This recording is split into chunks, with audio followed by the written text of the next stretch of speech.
और मैं अयान का वालिद हूँ और हम इंडिया गए थे अपने बेटे का इलाज करवाने के लिए। हमारे जो फैमिली डॉक्टर हैं उन्होंने हमें मशवरा दिया, उन्होंने बताया कि एडवाइस दी कि आप इसको इंडिया ले जाएँ।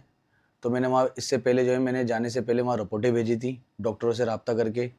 उन्होंने बोला भाई मरीज़ को लेकर आओ, फिर हम देखते हैं। फिर हमने जो है ना वीज़े के लिए अपने बच्चों के पासपोर्ट बनवाए और वो वीज़ा लगवाया, फिर हम गए। हम वहाँ डॉक्टरों के पास गए, वहाँ पे हमने डॉक्टर से रूटीन में दिखा रहे थे, चेकअप करा रहे थे, तो उन्होंने बोला भाई सही है।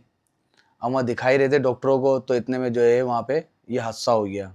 वहाँ पे इंडियन गवर्नमेंट ने बोला भाई जितने पाकिस्तानी आए हुए हैं, वो जल्द से जल्द अपने 48 घंटे में यहाँ से वापसी जाएँ अपने देश। अब मेरे बच्चे का इलाज भी रुक गया, वहाँ इलाज भी नहीं करवा सका। इस उम्मीद से गया था कि मेरा बेटा यहाँ से जा रहा है व्हीलचेयर पे, आएगा अपने पैरों पे। बहुत खुशी-खुशी गया था, जमा पूँजी लगा के गया था मैं कि मेरे बच्चे का इलाज हो जाएगा। बाहर यूरोप में जो है ये बहुत महँगा इलाज है, जो मेरी 7 पुश्तें नहीं करा सकती इस इलाज। तो मैं इतनी मुश्किलों से ये जमा पूँजी करके वहाँ गया था कि कम खर्चे में ये इलाज हो जाएगा मेरे बच्चे का और हम आ जाएँगे। इस उम्मीद से हम गए थे। इलाज नहीं हो सका, एक परेशानी ये। दूसरी परेशानी ये कि मेरी वाइफ़ जो है वो इंडियन नेशनल थी। हम 2 फैमिली गई थी, मेरा भाई और मैं। वो दोनों इंडियन नेशनल थी, जो मेरी भाभी है उनको और मेरी वाइफ़ को दोनों को रोक दिया गया। कहने लगा वो इंडियन नेशनल बॉर्डर क्रॉस नहीं कर सकती, इजाज़त नहीं है इंडियन गवर्नमेंट की तरफ से।